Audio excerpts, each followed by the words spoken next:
Hello students. तो कैसे हैं आप लोग। आज हम पढ़ने वाले हैं गॉस लॉ के बारे में। ठीक है, electric flux and Gauss law के बारे में पढ़ने वाले हैं। तो आप लोग को इलेक्ट्रिक फील्ड के बारे में ऑलरेडी पता है कि अगर पॉइंट चार्ज की वजह से इलेक्ट्रिक फील्ड निकालनी होती है तो उसकी वैल्यू कितनी आती है, के क्यू बाई आर स्क्वायर। ठीक है, एक क्यू चार्ज गिवन है और उससे आर डिस्टेंस पर हमें इलेक्ट्रिक फील्ड फाइंड आउट करनी है तो उसकी वैल्यू क्या होती है, के क्यू बाई आर स्क्वायर। ठीक है, तो बट अगर मैं अदर एक्सटेंडेड बॉडी की बात करूं तो उसकी वजह से इलेक्ट्रिक फील्ड निकालनी हो किसी पर्टिकुलर डिस्टेंस पर तो इलेक्ट्रिक फील्ड की वैल्यू क्या आएगी। मान लीजिए मैं एक, ये मेरे पास मार्कर है, ठीक है, इस पे मैंने एक चार्ज दिया जो कि पूरा इस पे यूनिफॉर्मली डिस्ट्रीब्यूट हो गया। ठीक है, अब इसकी वजह से मेरे को आर डिस्टेंस पर इलेक्ट्रिक फील्ड फाइंड आउट करना है तो क्या वो इलेक्ट्रिक फील्ड वही सेम रहेगा, के क्यू बाई आर स्क्वायर रहेगा या नहीं, इसके बारे में हमें नहीं पता। ठीक है, तो वो इलेक्ट्रिक फील्ड सेम हो भी सकती है और नहीं भी हो सकती है। ठीक है, तो हम इसके बारे में बात करेंगे। जो एक्सटेंडेड बॉडी होती है उनकी वजह से इलेक्ट्रिक फील्ड क्या होगी, किसी पर्टिकुलर डिस्टेंस पर इलेक्ट्रिक फील्ड की वैल्यू क्या होने वाली है। ठीक है, तो इंपॉर्टेंस ऑफ गॉस लॉ का मतलब क्या है, it is used for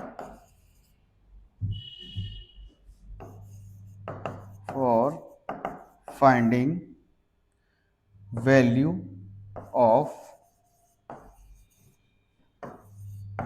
electric field due to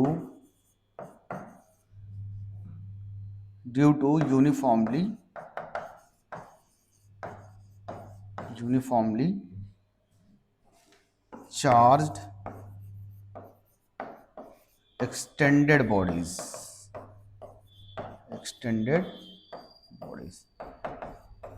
ठीक है, समझ में आई बात। तो जैसे हमें पता है कि एक पॉइंट चार्ज की वजह से आर डिस्टेंस पर इलेक्ट्रिक फील्ड की वैल्यू क्या होती है, तो आपने पढ़ा होगा फॉर्मूला, वो होता है के क्यू बाई आर स्क्वायर।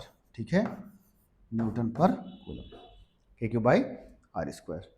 ठीक है, बट अगर मैंने इसके प्लेस पे अगर कोई एक लाइन चार्ज ले लिया, क्या ले लिया, एक लाइन चार्ज। ठीक है, सपोज ये एक वायर है, यूनिफॉर्मली चार्ज वायर है और इसकी वजह से मेरे को इलेक्ट्रिक फील्ड निकालनी है आर डिस्टेंस पर और ये चार्ज टोटल क्यू है, तो क्या यहाँ पर भी इलेक्ट्रिक फील्ड के क्यू बाई आर स्क्वायर आने वाली है। क्या ये इलेक्ट्रिक फील्ड के क्यू बाई आर स्क्वायर होगी या नहीं, तो इसके बारे में हमें नहीं पता, हो भी सकता है और नहीं भी हो सकता। ठीक है, फिलहाल यहाँ पे नहीं हो रहा है ऐसा। तो जरूरी नहीं कि हर बॉडी जिस पे चार्ज क्यू हो, चाहे पॉइंट चार्ज हो या एक्सटेंडेड बड़ी बॉडीज हो। एक्सटेंडेड बॉडी का मतलब है जैसे लाइन चार्ज, ठीक है, सरफेस चार्ज एक प्लेट हो सकता है और एक स्फीयर हो सकता है। ठीक है, तो इनकी वजह से इलेक्ट्रिक फील्ड अगर निकालना है तो जरूरी नहीं हर बार के क्यू बाई आर स्क्वायर ही आने वाला है। ठीक है, मतलब ये सभी इनवर्स स्क्वायर लॉ फॉलो नहीं करने वाले हैं। ठीक है, तो इसके लिए गॉस थ्योरम को डिजाइन किया गया। तो गॉस ने क्या बताया कि इलेक्ट्रिक फील्ड अगर हमें निकालना है एक्सटेंडेड बॉडी के लिए तो हम इसका यूज अच्छे से कर सकते हैं, सिमेट्री का यूज करके हम इलेक्ट्रिक फील्ड निकाल सकते हैं। उसके लिए कॉन्सेप्ट था हमारा इलेक्ट्रिक फ्लक्स। ठीक है, इलेक्ट्रिक फ्लक्स की पहले हम इलेक्ट्रिक फ्लक्स की बात करेंगे, उसके बाद गॉस थ्योरम की हम बात करेंगे। ठीक है, तो सबसे पहले जान लेते हैं कि इलेक्ट्रिक फ्लक्स क्या होता है। ठीक है, और दूसरी चीज ये भी बताना चाहूंगा कि नॉर्मली अगर गॉस लॉ का यूज ना करें तो हमें डीप इंटीग्रेशन का यूज करना पड़ सकता है अगर कोई एक्सटेंडेड बॉडी गिवन है। ठीक है, uniformly charge extended body given है, उससे इलेक्ट्रिक फील्ड निकालना है तो हमें डीप इंटीग्रेशन का यूज करना पड़ेगा, उससे हम बच सकते हैं, उससे हम बच सकते हैं। ठीक है, इसके लिए ये गॉस लॉ आया है। तो चलिए सबसे पहले गॉस लॉ में जो इंपॉर्टेंट पार्ट है वो है इलेक्ट्रिक फ्लक्स, इसकी हम बात करते हैं। इलेक्ट्रिक फ्लक्स क्या होता है, इलेक्ट्रिक फ्लक्स। ठीक है, इलेक्ट्रिक फ्लक्स क्या होता है, देखिए इलेक्ट्रिक फ्लक्स होता है number of, it is proportional to, it is proportional to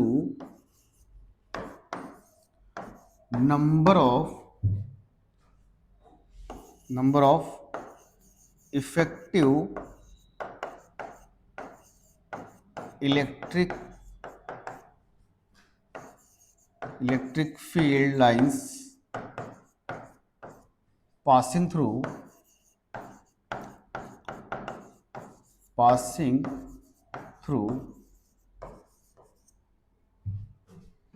a particular area या given area, particular area, ठीक है। तो ये क्या है, number of effective field lines passing through a particular area. मतलब कहने का मतलब ये है कि किसी भी पर्टिकुलर एरिया से, ठीक है, कितनी इलेक्ट्रिक फील्ड लाइंस पास हो रही है। ठीक है, मान लीजिए कोई एरिया गिवन है, ये कोई एरिया है, तो इससे कितनी लाइंस पास हो रही हैं, इफेक्टिव लाइंस। मतलब एंगल पे भी डिपेंड करेगा किस एंगल पे पास हो रही है, इसलिए मैंने इफेक्टिव टर्म का भी यूज किया है। तो अगर मान लीजिए यहाँ पे देखिए कितनी है, 1 2 3 4 लाइंस है। मान लीजिए एक सरफेस ए है और एक दूसरा surface same identical surface B है, और इसमें कितनी लाइंस आ रही हैं, देखिए इसमें कितनी लाइंस है, 1 2 3 4, 1 2 3 4 5। ठीक है, तो इसमें इलेक्ट्रिक फील्ड लाइंस ज़्यादा पास हो रही हैं, तो इसका इलेक्ट्रिक फ्लक्स ज़्यादा होगा, इसका इलेक्ट्रिक फ्लक्स ज़्यादा होगा। ठीक है, तो जितना इलेक्ट्रिक फील्ड लिंक्ड होगी उस सरफेस से, उतना इलेक्ट्रिक फ्लक्स ज़्यादा होगा। जितना लिंकेज कम होगा उतना इलेक्ट्रिक फ्लक्स कम होगा। तो इसमें देख रहे हैं आप, 4 इलेक्ट्रिक फील्ड लाइंस लिंक्ड हैं, और यहाँ पर 1 2 3 4 5 इलेक्ट्रिक फील्ड लाइंस लिंक्ड हैं, तो इसका इलेक्ट्रिक फ्लक्स ज़्यादा होगा। इसको हम डिनोट करते हैं फाई से। It is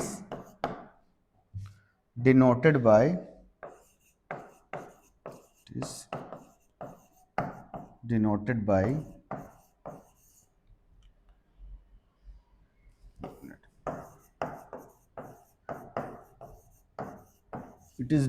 by phi E. ठीक है, इसकी यूनिट क्या होगी, चलिए यूनिट की बात करते हैं। तो इसको अगर मैथमेटिकल टर्म में एक्सप्रेस करना है कि कितना effective number of electric field lines जा रही हैं, तो इसका जो मैथमेटिकल एक्सप्रेशन है वो होगा E डॉट ए। तो E डॉट ए को मैं लिख सकता हूं E into A into cos theta. अब ये क्या है, E मैंने बोला number of electric field lines हैं, ठीक है, E मतलब इलेक्ट्रिक फील्ड लाइंस, ठीक है, स्ट्रेंथ ऑफ इलेक्ट्रिक फील्ड। और A क्या है हमारा, एरिया वेक्टर है। ए क्या है हमारा, एरिया वेक्टर है। अब ये एरिया वेक्टर क्या होता है, हमने पढ़ रखा है कि जो एरिया होता है कौन सी क्वांटिटी है, स्केलर क्वांटिटी है। एरिया कौन सी क्वांटिटी है, स्केलर क्वांटिटी। बट यहाँ पर हम तो ये बोल रहे हैं ये एरिया वेक्टर होता है, ध्यान देना ये तो स्केलर है, बिकॉज ये नंबर ऑफ इलेक्ट्रिक नंबर का मतलब स्केलर, तो ये नंबर को शो कर रहा है, नंबर को रिप्रेजेंट कर रहा है कि कितनी इलेक्ट्रिक फील्ड लाइन पास हो रही है।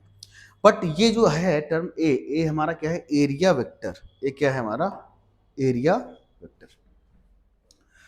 तो ई तो हमारा इलेक्ट्रिक फील्ड हो गया, ठीक है, ई क्या है हमारा, इलेक्ट्रिक फील्ड हो गया, और ए क्या है, एरिया वेक्टर। अगर इसको मैं वेक्टर फॉर्म में लिखूं तो एरिया, ठीक है। अब ये एरिया वेक्टर क्या होता है, देखिए इसको समझाने के लिए मैं एक ये बुक लेके आया हूँ। इसमें क्या है, सपोज ये एरिया है बुक का, ये क्या है, ये बुक का एरिया है।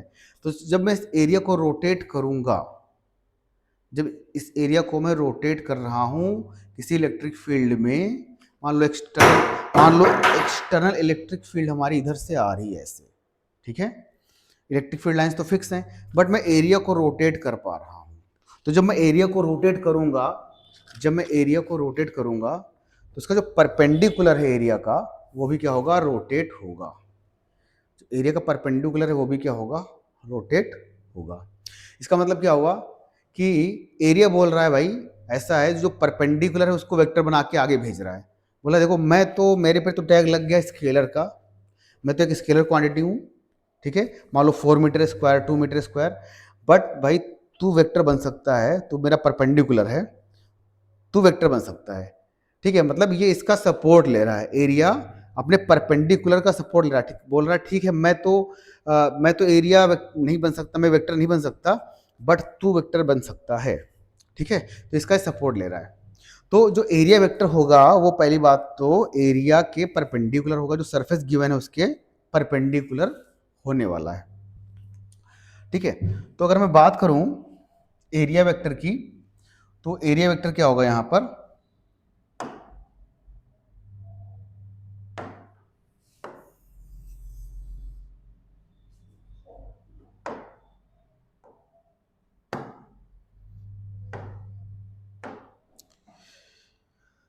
ठीक है, ये हमारा एक एरिया है, ये हमारा क्या है, एक एरिया है,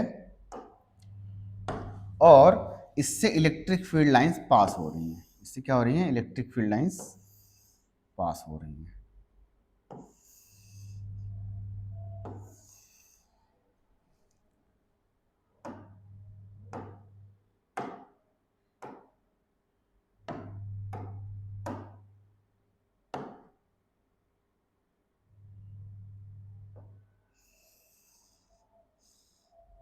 ये हमारा एरिया वेक्टर है।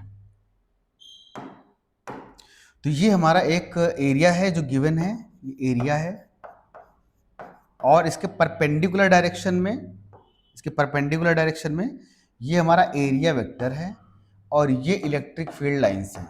ठीक है, ये इलेक्ट्रिक फील्ड, तो सपोज इसके बीच में एंगल कितना है, थीटा है। कितना एंगल है, थीटा एंगल है किसके बीच में, इलेक्ट्रिक फील्ड और एरिया वेक्टर के बीच में कितना एंगल है, थीटा। मैं अलग से बना दे रहा हूं इसको, ये इलेक्ट्रिक फील्ड हो गया और ये एरिया वेक्टर, इन्हीं दोनों का काम है हमारे पास पर्टिकुलर। ठीक है, तो थीटा क्या है यहां पर, थीटा क्या है यहां पर, angle between direction of electric field and area vector, area vector.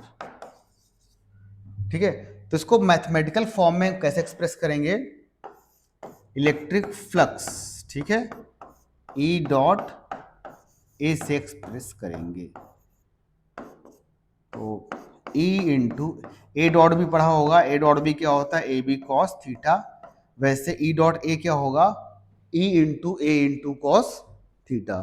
A dot भी पढ़ा है ना, तो क्या होता है A dot B, A B cos theta, वैसे यहाँ पर ए के प्लेस पे बी के प्लेस पे ई है, तो यहाँ पर ई ए कॉस थीटा हो जाएगा। ठीक है, तो ये ऐसे हम इफेक्टिव नंबर ऑफ लाइंस निकाल सकते हैं कितनी हैं, उन्हीं उसी को बोला गया फ्लक्स, उसी को क्या बोला गया, फ्लक्स। ठीक है, तो ये बस अमाउंट बता रहा है फ्लक्स इलेक्ट्रिक फील्ड का, किसी पर्टिकुलर एरिया से कितना अमाउंट पास हो रहा है, तो ये हमारा क्या हो गया, इलेक्ट्रिक फ्लक्स हो गया। समझ में आया, चलिए आगे बढ़ते हैं। अब इस पे कुछ क्वेश्चन कर लेते हैं। सपोज अगर मैं बोल रहा हूं, केस ए ले रहा हूं मैं,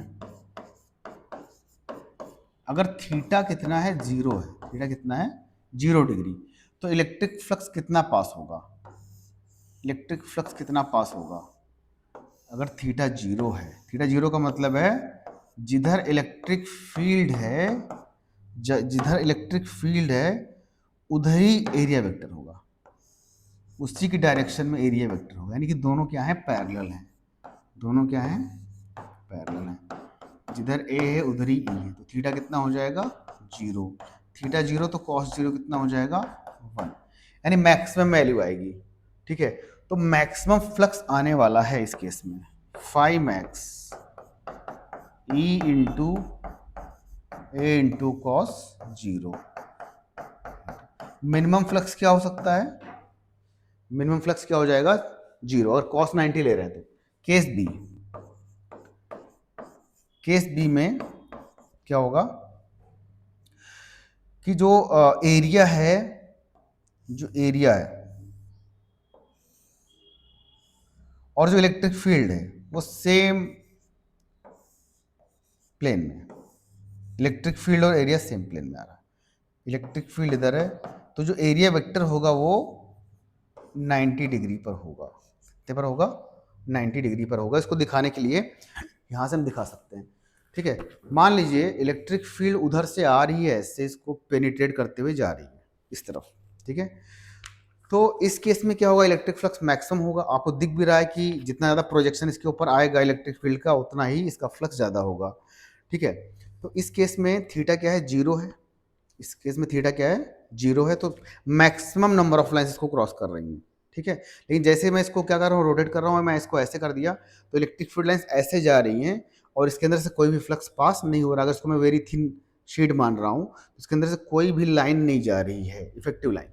ठीक है, तो इसमें कोई भी फ्लक्स नहीं दिख रहा जाते हुए। ठीक है, तो यहाँ पर फ्लक्स कितना हो जाएगा? 0 हो जाएगा, बिकॉज एंगल कितना है? 90 डिग्री है। ठीक है, ये एरिया वेक्टर हो जाएगा और ये इलेक्ट्रिक फील्ड, तो कितना एंगल हो जाएगा? 90 डिग्री। तो इस केस में जो इलेक्ट्रिक फील्ड है और जो एरिया वेक्टर है इसके बीच में कितना एंगल होगा? 90 डिग्री का एंगल होने वाला है। ठीक है, तो cos 90 0 होता है, तो फाई मिनिमम आ जाएगा आपका 0। ठीक है, तो ये हमारा इलेक्ट्रिक फ्लक्स हो गया। फ्लक्स क्या नेगेटिव हो सकता है? हाँ, फ्लक्स नेगेटिव भी हो सकता है और पॉजिटिव भी हो सकता है। बिकॉज अगर मान लीजिए इस पे इलेक्ट्रिक फील्ड लाइंस आ रही हैं तो इस सरफेस से कितना फ्लक्स लिंक है अगर पूछ रहे हैं, तो देखिए इलेक्ट्रिक फील्ड लाइंस तो ऐसे आ रही हैं और एरिया वेक्टर हमेशा सरफेस के परपेंडिकुलर होता है इस तरफ, तो कितना एंगल बन रहा है? 180। देखिए इलेक्ट्रिक फील्ड इधर आ रही है और एरिया वेक्टर इधर की तरफ है, तो कितना एंगल बनेगा? तो flux can be negative also.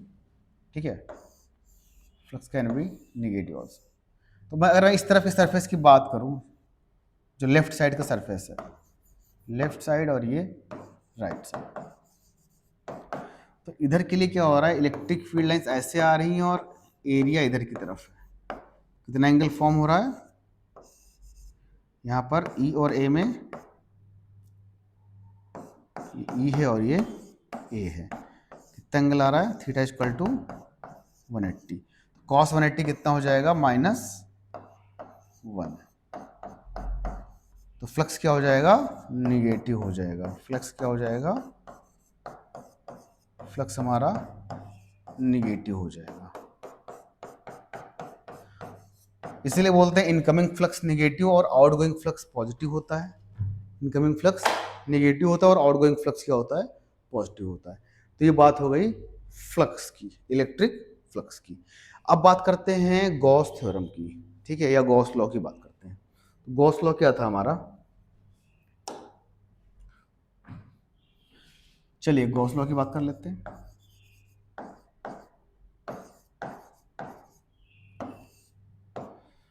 तो गॉस ने क्या स्टेटमेंट दिया कि टोटल फ्लक्स पासिंग थ्रू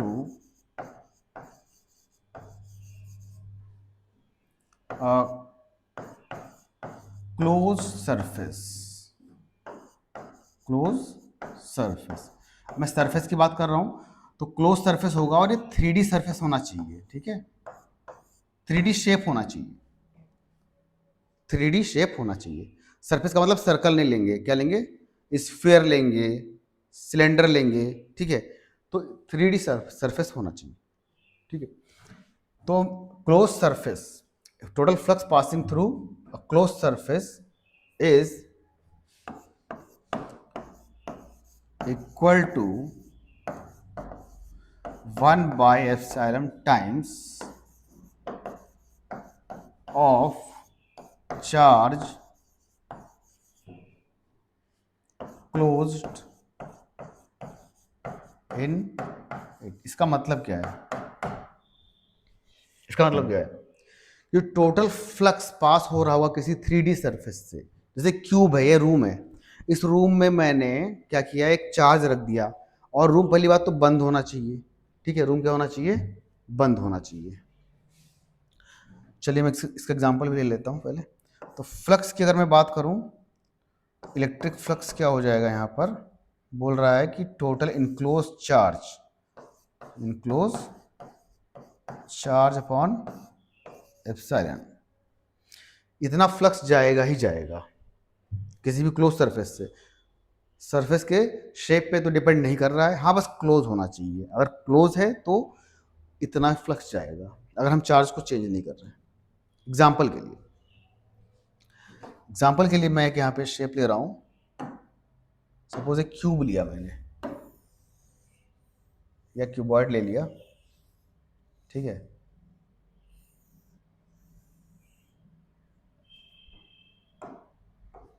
यहाँ पे एक चार्ज मैंने क्यू लिया, ये चार्ज इसके अंदर है, सेंटर के आसपास कहीं हो सकता है, अंदर ही है मतलब, ठीक है। तो इससे जितना भी number of electric field lines pass हो रही इफेक्टिव, चारों तरफ इलेक्ट्रिक फील्ड निकलेंगी, चारों तरफ क्या निकलेंगी, इलेक्ट्रिक फील्ड निकलेंगी, सभी सरफेस को क्रॉस करते हुए जा रही हैं। तो जो effective number of electric fields को हम फ्लक्स बोलते हैं वो कितना होगा, वो हमेशा कितना रहेगा, क्यू बाई एप्सिलॉन रहेगा, क्यू बाई, अगर चार्ज क्यू है तो Q by epsilon, charge Q one होगा तो क्यू वन बाई एप्सिलॉन। ज्यादा चार्ज होंगे, मल्टीपल चार्ज होंगे तो नेट चार्ज लेंगे, यहाँ पर क्या लेंगे, नेट चार्ज लेने वाले हैं हम लोग। सपोज दो चार्ज यहाँ पे Q1 एंड Q2, तो यहाँ कितना हो जाएगा, Q1 प्लस Q2 हो जाएगा। तीन चार्ज है तो Q1 plus Q2 plus Q3, तो जितने भी चार्ज है वो यहाँ पे हम लिखेंगे। एग्जाम्पल के लिए अगर डाइपोल है तो डाइपोल में क्या होगा, माइनस क्यू और plus Q, equal and opposite charge, तो नेट फ्लक्स क्या आएगा, जीरो आ जाएगा, ठीक है। तो जितने चार्जेस है वो यहाँ पे हम रख देंगे, तो फ्लक्स आ जाएगा। इसकी यूनिट क्या होगी, न्यूटन पर कूलम इंटू मीटर स्क्वायर,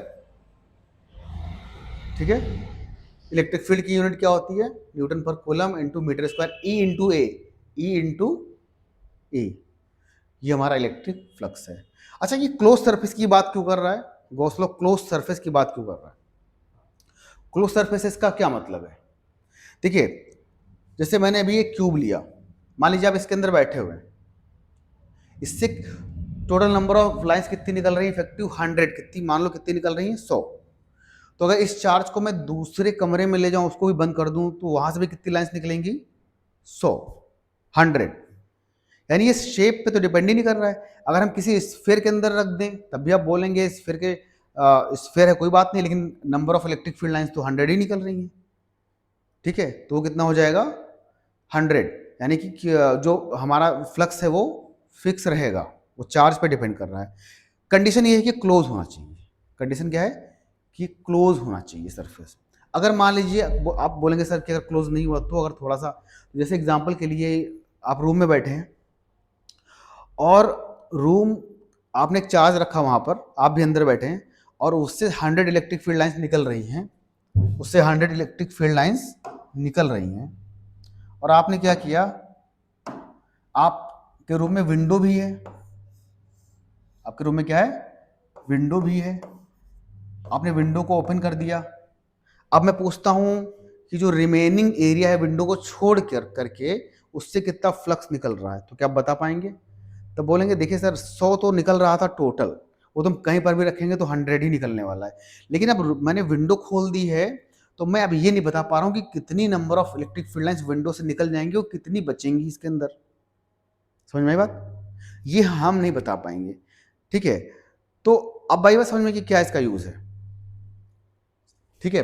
तो सरफेस कैसा होना चाहिए, क्लोज, तभी हम बता पाए, तभी गॉस लॉ अप्लीकेबल है, तभी गॉस लॉ अप्लीकेबल है। अदरवाइज अप्लीकेबल नहीं, अगर थोड़ा सा भी ओपनिंग आ गई, थोड़ा सा भी आपने खोल दिया तो फिर वो अप्लीकेबल नहीं रहेगा, फिर गॉस थ्योरम अप्लीकेबल नहीं रहेगा। तो इसको फिर अदर टर्म में कैसे डिफाइन किया गया, इलेक्ट्रिक फ्लक्स को हम डिफाइन कर सकते हैं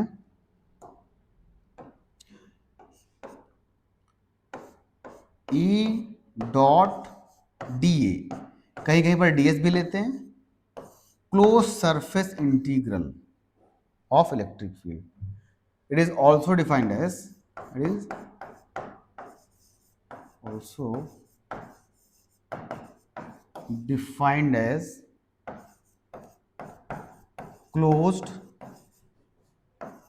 surface integral of electric field. समझ में आई बात, इलेक्ट्रिक फील्ड, मतलब क्लोज होना चाहिए। और अब इंटीग्रेशन कहाँ से आ गया, अभी तक तो इंटीग्रेशन था नहीं, यहाँ पर हमने ई इंटू ए लिया था। तो ये क्या हो जाएगा, अगर छोटा सा कोई एरिया है उससे फ्लक्स निकालना है, ठीक है, ई dot D elemental surface area, ठीक है, D A small surface area, बड़ा एरिया है तो ई डॉट ए, छोटा एरिया है तो ई डॉट डी ए लेंगे, ठीक है। फिर इसको पूरे सरफेस के लिए इंटीग्रेट कर देंगे, क्योंकि हमें क्लोज सरफेस इंटीग्रल चाहिए। क्या चाहिए, पूरे सरफेस में कितना लाइंस पास हो रहा है, छोटा छोटा फ्लक्स पास होगा ई डॉट डी ए, ई डॉट डी ए, ठीक है। एग्जाम्पल के लिए अगर मैं एक छोटा सा स्फीयर लेता हूं और यहाँ पे क्यू चार्ज रखा हुआ है और इलेक्ट्रिक फील्ड लाइन इधर है और एक छोटा सा एलिमेंटल एरिया हमने डीए लिया हुआ है, कितना लिया, डीए लिया हुआ है, तो क्या होगा, ये छोटा सा फ्लक्स कितना पास हो रहा है यहाँ पर, तो छोटा सा जो फ्लक्स पास होगा वो हो जाएगा डी फाई, छोटा एरिया छोटा flux, E dot D E dot, छोटा छोटा फ्लक्स सबको ऐड करते जाएंगे, इंटीग्रेट करेंगे, सबको क्या करेंगे, ऐड करते जाएंगे और पूरा क्लोज सरफेस का ऐड करना है, क्लोज सरफेस का ऐड करना है। तो ये क्या बन जाएगा, टोटल फ्लक्स, फिर total flux E dot D A equal to, अभी हमने पढ़ा क्यू अपॉन, ठीक है, close surface integral, close surface integral of electric field. E dot D A फिर से समझ लो क्या है, छोटा सा फ्लक्स, छोटा फ्लक्स क्यों, छोटा सा एरिया, कितना छोटा फ्लक्स निकलेगा, पर हमें तो पूरा चाहिए, हमें क्या चाहिए, क्लोज सरफेस के लिए चाहिए, तो पूरा इंटीग्रेट कर देंगे तो पूरे सरफेस के लिए निकल आएगा, ठीक है। ये हो गया इसका स्टेटमेंट। तो यहां से कई सारे इसके एप्लीकेशन हैं, जैसे मैंने बताया था आपको कि हर चार्ज की वजह से इलेक्ट्रिक फील्ड के क्यू बाई आर स्क्वायर नहीं होने वाला, अलग अलग हो सकता है। लाइन चार्ज के लिए क्या होगा, लाइन चार्ज के लिए क्या होगा ये बताना है, ठीक है। Spherical charge bodies uniformly charge sphere है, कोई हॉलो भी हो सकता है, सॉलिड भी हो सकता है, कंडक्टिंग भी हो सकता है, नॉन कंडक्टिंग भी हो सकता है, ठीक है। समझ में आई बात, वो तो हम लोगों ने चार्ज डिस्ट्रीब्यूशन में पढ़ा हुआ है कि चार्ज डिस्ट्रीब्यूशन कैसा होता है, line charge, surface charge and volumetric charge density. समझ में आई बात। तो ये हमारा गॉस लॉ है, इससे बहुत ज़्यादा बेनिफिट होने वाला है। जैसे बट हमें क्या करना है, इसका एप्लीकेशन करना कैसे है, इसका एप्लीकेशन करने के लिए मैं नेक्स्ट पार्ट में बताऊंगा, बट मैं हिंट दे रहा हूं आपको कि इसका अगर एप्लीकेशन करना है तो आपको सिमेट्रिक 3D सरफेस लेना पड़ेगा, सिमेट्रिक 3D शेप लेना पड़ेगा। जैसे पॉइंट चार्ज है, आप पॉइंट चार्ज की वजह से इलेक्ट्रिक फील्ड निकालना चाहते हो तो उसको आपको क्लोज करना है, किसमें, स्फीयर के अंदर क्लोज करना है, ठीक है। अगर लाइन चार्ज हुआ तो उसको सिलेंडर के अंदर क्लोज करना है, यानी सिमेट्री होनी चाहिए, ठीक है। स्फेरिकल बॉडी है तो उसके लिए स्फीयर ले सकते हो आप, उसके बाहर स्फीयर ले सकते हो, अंदर निकालना है तो अंदर स्फीयर ले सकते हो। तो हमें गॉसियन सरफेस लेना पड़ता है, ठीक है। इसका एप्लीकेशन कैसे करते हैं कि अगर हमें इलेक्ट्रिक फील्ड फाइंड आउट करना है तो हमें क्या लेना पड़ेगा, एक गॉसियन सरफेस, और कहां पे लेना पड़ेगा, किस डिस्टेंस पर, जहां पे इलेक्ट्रिक फील्ड फाइंड आउट करनी है, ठीक है। तो वो हम नेक्स्ट क्लास में डिस्कस करेंगे इसके बारे में। तब तक के लिए नमस्कार, थैंक यू क्लास।